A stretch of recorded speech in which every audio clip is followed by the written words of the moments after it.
vam uručimo zlatnu plaketu.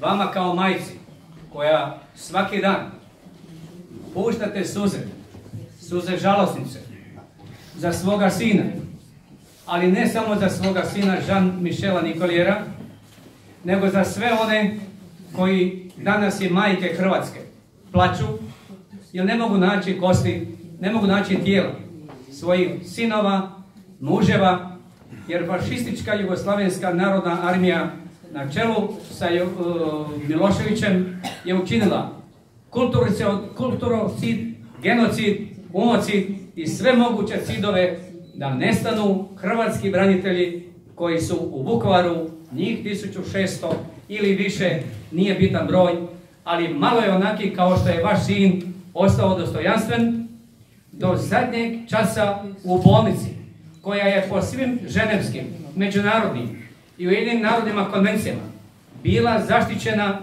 da ni jedan bolesnik iz te bolnice ili žrtva te brutalne agresije ne bude ubijena. Ti zločudni ljudi su odveli vašeg sina i 1069 naših suza i vaših suza i naših majki i danas oplakuju, traže tijela da bi mogli zapaliti svijeću svome mrtvom, odnosno nestalom, ali i mrtvom sinu. Dopustite da dođete ovdje.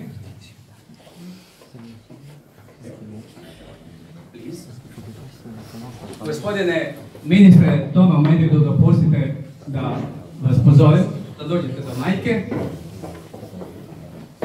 Gospodine izaslaniče, predsjednice Republike, dopustite i vas. Generale Ante Roso, kao legionar, dopustite da i vi dođete ovdje. Lijepo molim.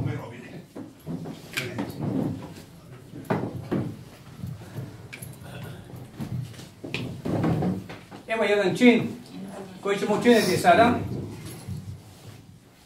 Uručit ćemo zlatnu plaketu izaslaniku, odnosno ministru obrane koji će uručiti zlatnu plaketu našoj heroini, majci poginulog Jean-Michela Nicoliera.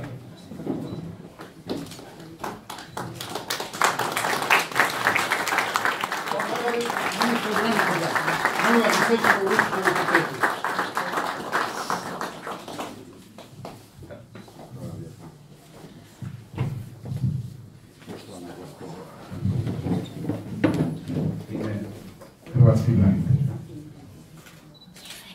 i u ime Republike Hrvatske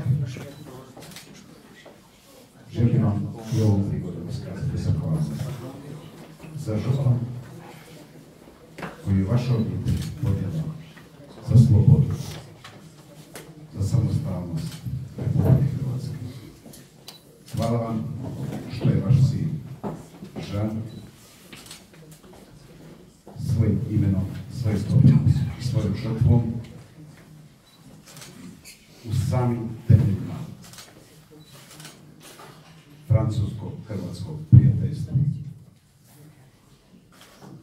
Hvala vam što imate snage nositi se sa teškoćama. Hvala vam što doprinosite u naporima pronalaska postojih ostataka našeg Žana i svih nestalih hrvatskih branitelja i civila.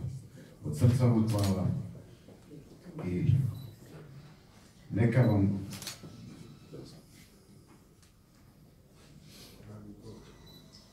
ovaj čin ostane trajni spomen i sjećanje na naše prijateljstvo. Hvala vam.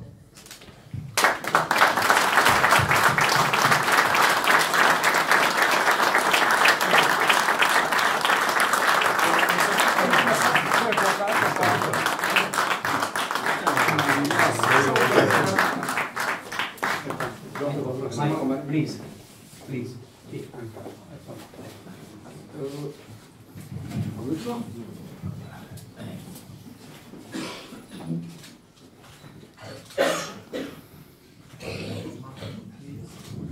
Još vas samo zamoliti ako može